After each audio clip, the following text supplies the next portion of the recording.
Hello. I'm a little tired. You may wonder sometimes when I pod, I'm tired. Well, I gotta get it in when I can. Tonight, I'm going to bring you something off the cuff, which they are all off the cuff. It's from the gut, from the heart, which they all are, but I'm just feeling a little weird lately. Just a weird time. The year started very, a lot of bad things have happened already in the first month. New Orleans, the Vegas bomb, the wildfires. Before that we had North Carolina and Hawaii, and forgive me if I'm leaving anything out. But it's just like depressing, It's like, in my life things are going good in a lot of ways, but like it's just like there's just a cloud of it's just sad. And I realize that you have to have people, they say a smart man has no friends. I'm not saying I'm smart. They say a prophet is never revered in his own home. I'm not saying I'm a prophet. But the great Prince, the late great Prince, had one of the greatest quotes I ever read about Hollywood and in life. And I think he was about 27 when he really hit super fame. He said, "There's nothing worse than being surrounded in a room full of people that want to be next to you that you don't want to be next to." And that was like, wow. And that hit me. I'll never forget I read that like 30 years ago, right when I started getting famous. Because he learned, as everybody does when you get famous, is that you have people that want to be around you, but not because of you. It's because of what you do. For him, I would assume it's because his genius. But people that can't recognize genius just wanted to be around his fame. A lot of people just want to be around people that are famous because it makes them feel like they're important too. And Tony Robbins says this. He says, if you're feeling less significant, you search out fame, and I'm paraphrasing, excuse me, Tony, and to become significant. And then people start listening to you. And through that, you're like, oh, okay, I matter. I always mattered, but now they listen to me. But they're not listening to you. They just want to be next to you because you figured out the mousetrap. They still don't understand you. They still don't care about you the way you need to be cared about. They may think they care about you, but they don't care about you the way you need. And no amount of explaining is going to help that.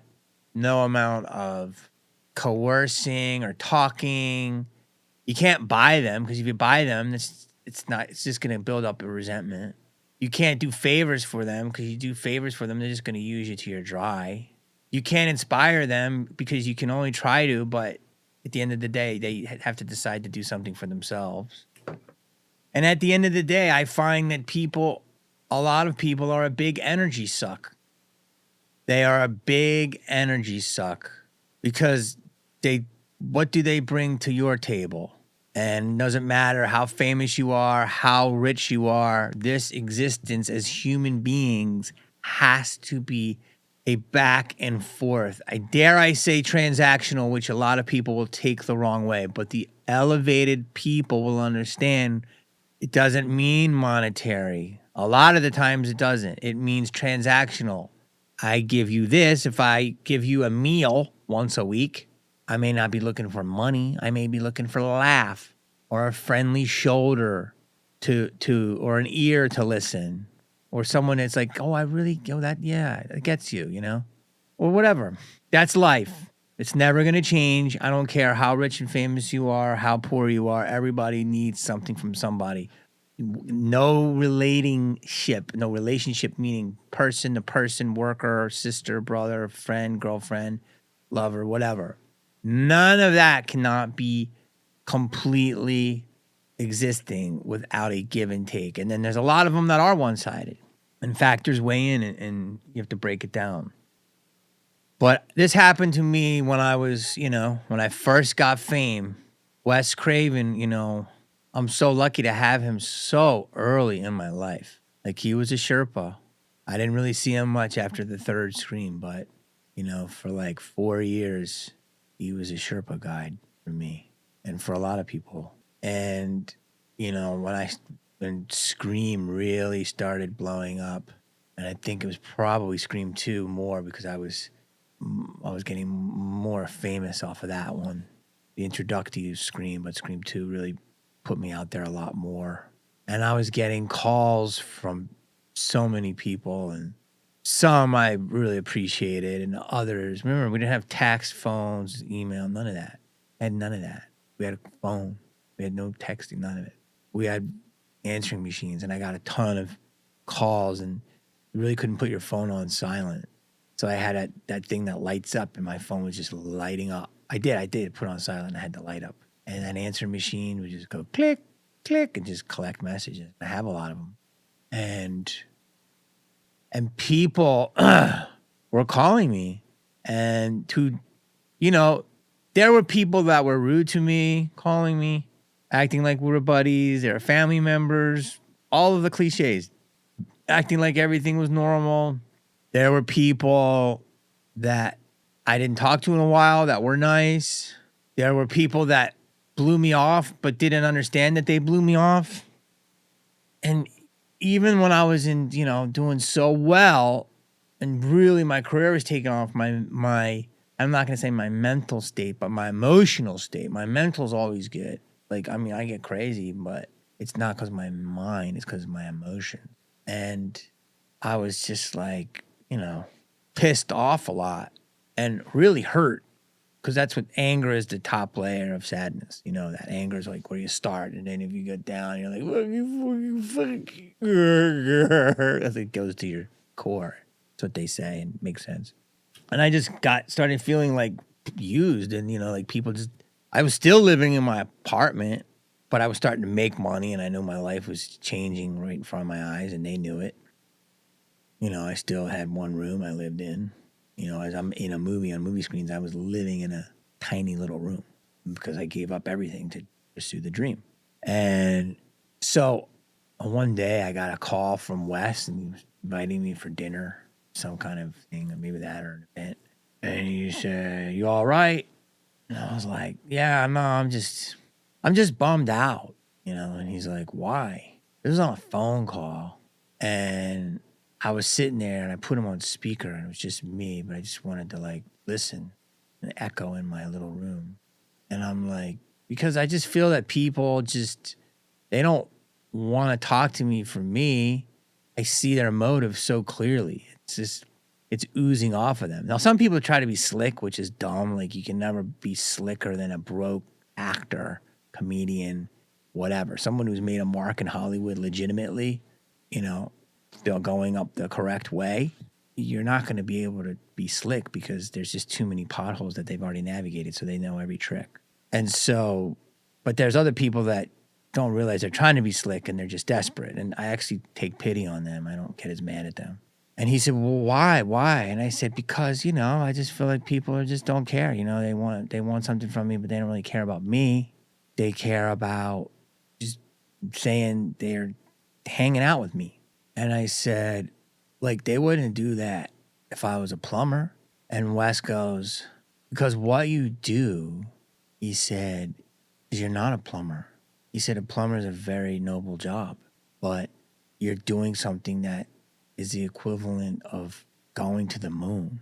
It's these are things people don't even think are possible. They don't even know how they work. There you are on their screen in their theater, and they know you. They've had contact with you. But remember, take yourself out of where we are now with the internet. There was no internet. And he's like, they had contact with you. They look at you and go, "I know him." Or we have the same DNA. And he said, they're reaching out to you because they're inspired. They're in shock. You give them hope. And I was like, "Really?" He's like, "Yeah, no matter how they show it or not, they want to be next to you because you're doing something that is not, it's very slight chance of doing." And he goes, "Take it as a compliment. No matter what their intentions, you did it." And I just sat there in my little apartment on Highland Avenue. And I still felt a little bummed, but I was like, "Really?" And he's like, "Absolutely." And I was like, "Thank you, Wes. I don't know what to say." And he's like, I'll tell you what to say. Come over to my house Thursday. We're having a big dinner. And that was it. And I mean, that the man at the height of, like, I think it was Scream 2 and prepping another movie and writing letters to Meryl Streep took time in his phone call to not only listen to me, not just coach me, not make me feel better, he Sherpa'd me. And I could tell this at a panel, but, will I get it in correctly? There's too much going on in these panels. I could tell it on someone else's podcast, but will they let me say it the way I want to say it? That's why I love my forum right here. And he has no idea, God bless you, Wes, wherever you are, what dimension you're in. From that day, that was a core memory. There are a few of them in our lives. Unfortunately, I have some good and some bad. We all do, I think. That was a core memory. I'll never forget it. And I try to use it as much as I can, but it's hard. It's hard. It's hard because it's just draining. And I know there's going to be people that won't understand that, and that's okay. This is not for you. This isn't really for anybody. This is for me and anybody who, may like to listen to it. You don't have to listen to it. It's not me. I'm just sharing person to person experiences of how, the biggest thing is I get drained because I have to be the version of people that they want me to be, people, or else I'm an asshole. If I worked at Trader Joe's, I get a little bit more rope, but not much. Any person in a position of power, if you're a floor manager there, if you say one thing a little aggressively, you're an asshole, Even if I was working the parking lot, if I said one thing, I'd be an asshole. People pretty much don't give anyone rope anymore, but they definitely don't like anyone. I mean, some people, they like some people that are famous, but it's always been, you have to be the magnanimous person no matter what people say to you. And you go, yeah, you got a house, you got a car, you got money. Sure, I 100% agree with you. And I've put up, and I've gotten amazing things. I mean, I've had Bentleys and Aston Martins at the same time, It's a little flex. It's all the things you think they're going to, you're going to get. You're going to be like, oh, yeah, it's going to be good. It's cool, but it doesn't make you happy. But I'm not telling you not to do it. You have to go through the process yourself to feel.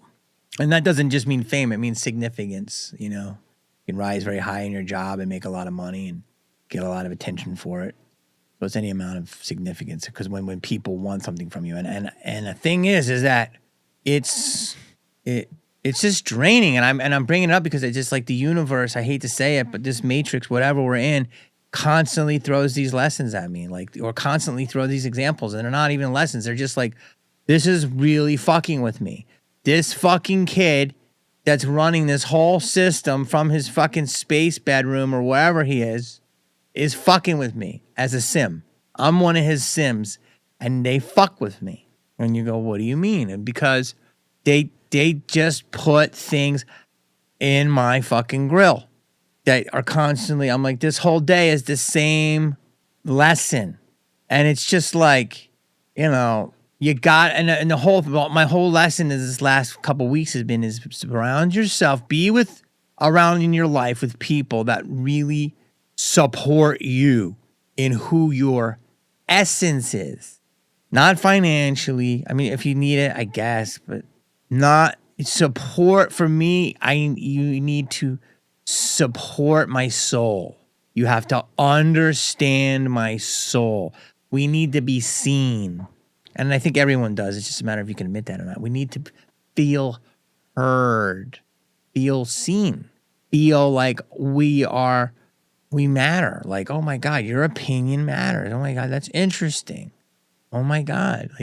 But I seem to sometimes be around people that are very dismissive or very, just like poo-pooing. And you can say that, well, look at you, man. You post this stuff about the left and stuff like that. 100% I do.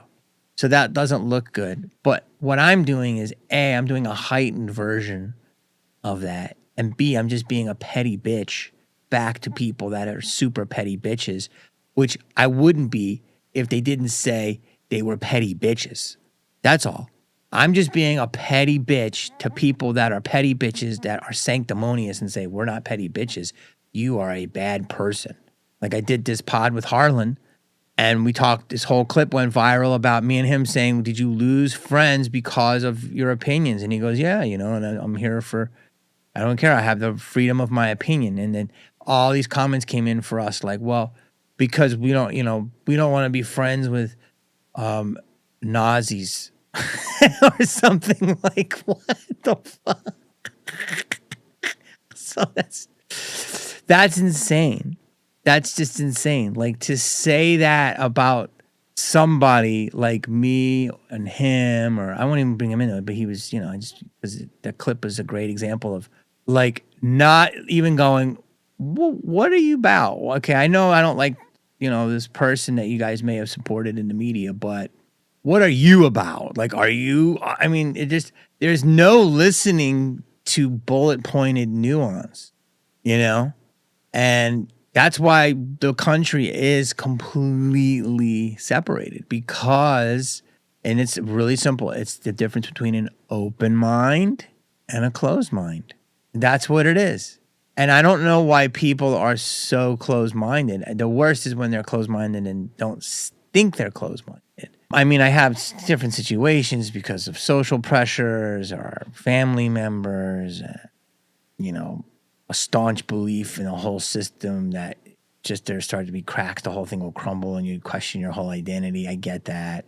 Or just one flash headline that may just paint things a certain way and, devil, angel, whatever. It's crazy because when I used to drink, not that I'm sober, I never went to an AA meeting or anything.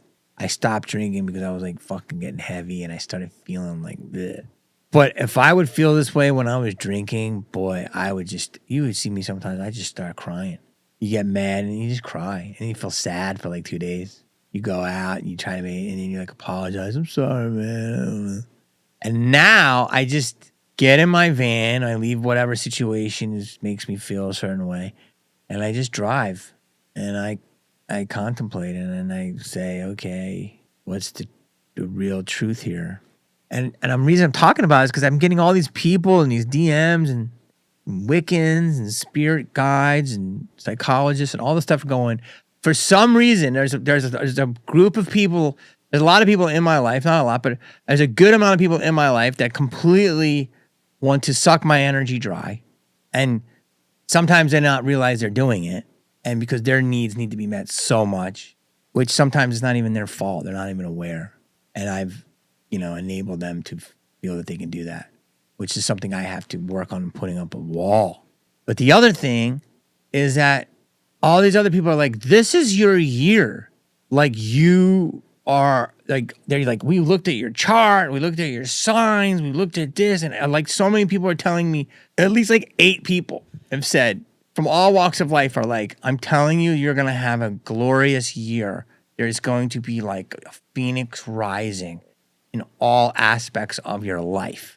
And I'm like, I feel pretty good, but I have these issues. And they're like, no, you just cannot have energy vampires around. And I was like, oh, fuck, that's a lot. That's a lot. You're right. Like, you have to like get into your own little cocoon.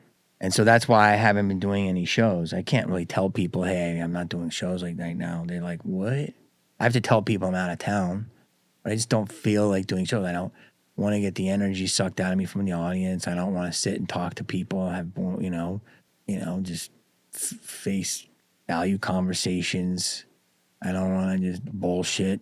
I just, I need to like focus on this and like this, and putting my stuff out and talking and forming it is great. And when I say I'm only talking to this is for me, it really is for me. But there are people that really appreciate, they say that I have good candor. And so I appreciate that. So those are the people that I want to talk to. Some people will listen to what I'm saying, and you literally need people to be the wind beneath your wings, And my job is great. It's not a job. It's a life. It's a feeling. But it is times where the clown needs to be cheered up. And the clown needs to feel like he's understood. Not that I'm a clown, but I am doing things for your approval. And I don't care what movie star or actor you talk to, a musician, they are also doing that. Even though how cool they think they are, inside there's a hurt little child I had, what people misunderstand, they go, well, you want to be surrounded by sycophants. No, I have to tell you what a sycophant is. The difference between a sycophant and a super fan. A sycophant is someone who like sucks and drains you dry and literally yeses you, but yeses you on the wrong things. If you're a person of influence and you know exactly what you want and you're making something or you're doing something and your life is very dialed in, whether it's a movie or building a house or whatever, you only want people around that execute what you want. And if you're executing it with integrity, intention, intelligence, thought out, boom, excellence, you should only have yes. I'll make that yes, yes, yes, yes.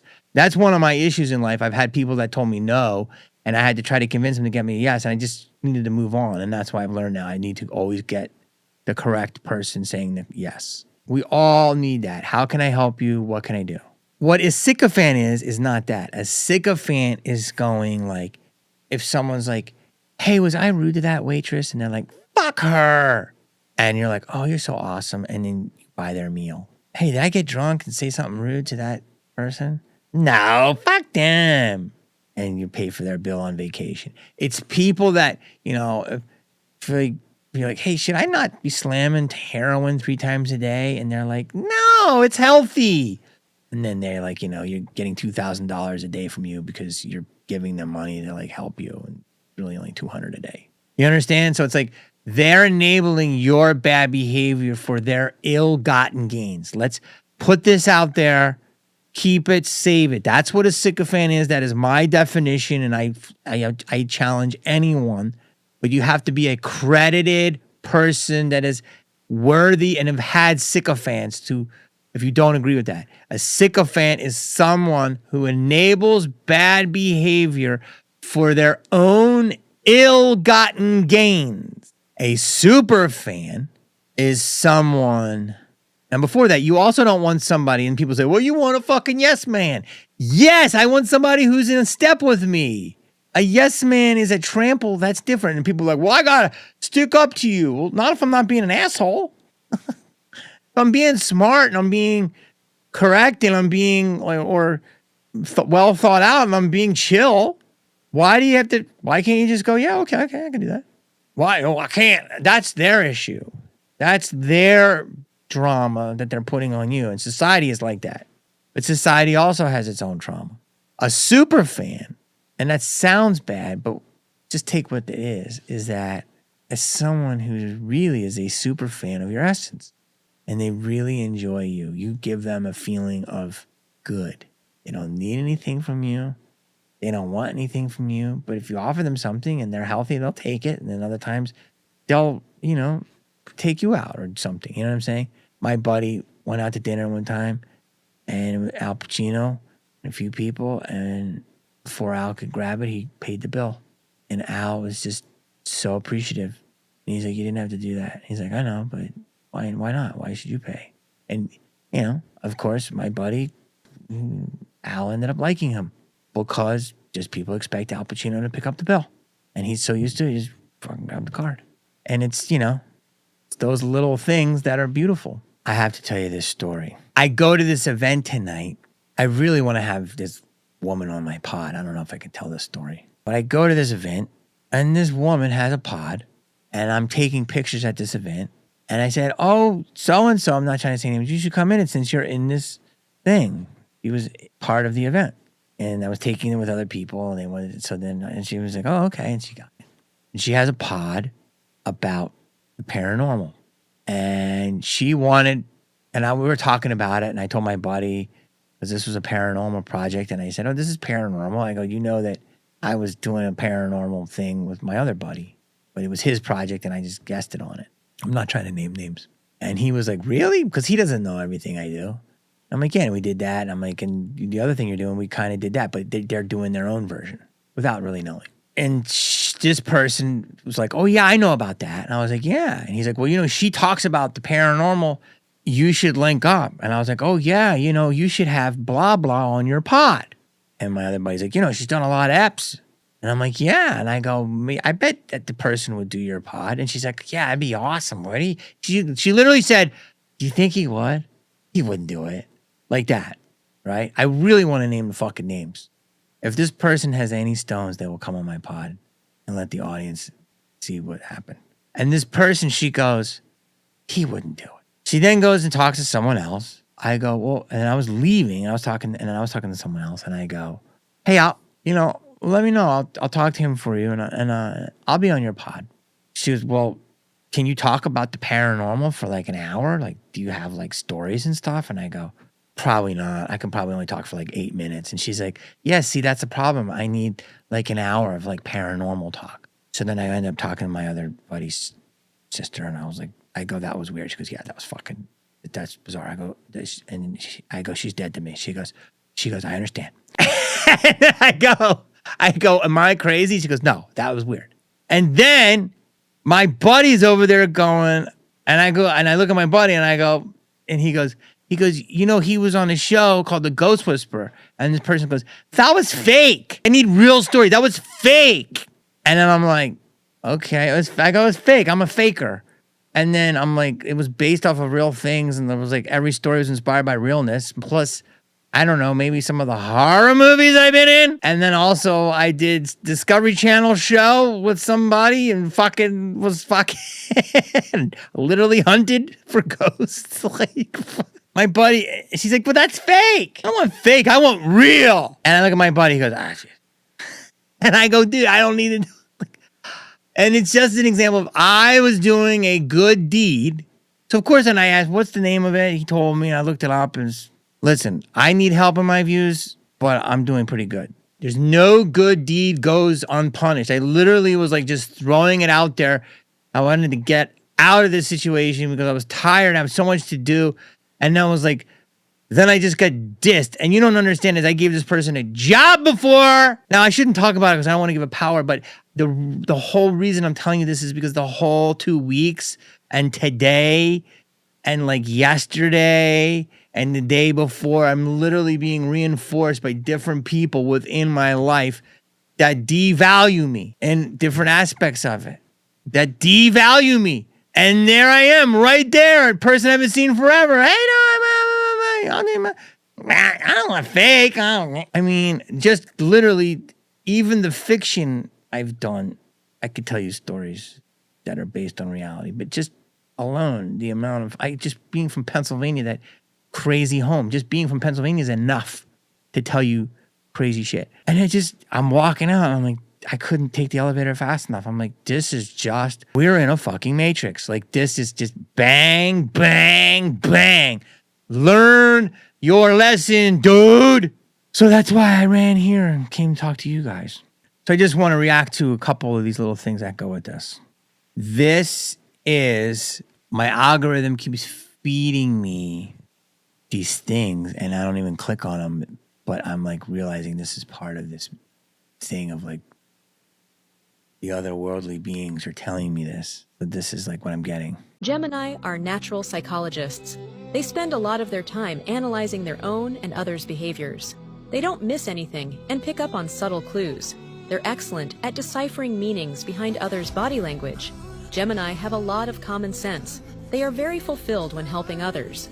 A Gemini partner, friend, or family member will give you their unconditional support. Gemini don't try to change others. They learn to accept them as they are. They're very protective of those they love and stand up for them. Many others don't realize how big of a heart Gemini have. They don't allow many in, but the ones they do allow are very well taken care of and treated well. Gemini fall in love slowly and deeply. It can take them years to let go of someone they loved. Gemini tend to be somewhat of loners. They like their privacy. In fact, they enjoy being by themselves. Time alone gives them the space and time to recharge. Gemini touch you without using their hands. They understand without using words. I can't argue with one thing in that. I don't care what people say. That is accurate. That is true. Star signs are real. Exactly how I feel. I didn't search it out. I didn't Google stuff. It literally comes up in my feed, and I've gotten a few of these things. And that is all true. The one part they left out, though, because they were being only positive, which I love, is if a Gemini gives to you and you take advantage of them, they'll drop you very quickly. Gemini is very special. You might think that a Gemini person is shy, but in reality, they are observing and analyzing you. No zodiac sign can be as emotionally detached as Gemini. If you have nothing to offer, a Gemini won't waste a second of their time. They quickly lose interest in someone who they find useless. Gemini notices That's a little harsh, but we try to be nice about it. lose interest in someone who they find useless. Gemini notices everything about everything. The way you walk, the way you talk, your subconscious habits, all of it. Geminis often remain silent because they know their words can cut like a knife. But it's painful in a world where majority of people don't. I had a girlfriend and she's like, why do you sit here and just watch people? And I'm like, because it's fascinating. And she's like, I'm bored. And I'm like, you're gone. Like, that's just, there's no self-reflection there. I could watch people all day. Gemini doesn't get angry. They simply outplay you at your own game. Not true. They get angry. They are good at making others look foolish. Gemini is too intelligent to be fooled by anything. They are one of the smartest zodiac signs. Unlike some, they look for truth and care about many things. Geminis are very curious. With them, you learn something new every day. If you are in a relationship with a Gemini, be prepared to never be bored. Geminis are more persistent than most people. They can handle failure and defeat better than you. Geminis are attracted to natural beauty and pure hearts. The most satisfying thing for them is a kind person with whom they can have deep conversations. Comment with your birth year in the comments to find your zodiac sign mate. And why that is because why we like a kind person is because the world is all rusty nails. And we have to navigate that. So it's nice to just have a soft, kind heart. But, you know, when those soft, kind hearts come usury and stuff, that's tough. Anyways, guys, women, people, beings. Sorry, this was a Weepy Willow one, but I felt like being honest. I actually feel a little better. Sorry, you're my therapist. I ain't a fucking liar. I mean, a little bit of a liar, but I just think of all the people that go on and then I want to start calling out some of these fucking YouTubers. Remember, don't be sanctimonious. If somebody's acting too good to be true, too all shucksy, probably some shit stains in their pants. Like and subscribe.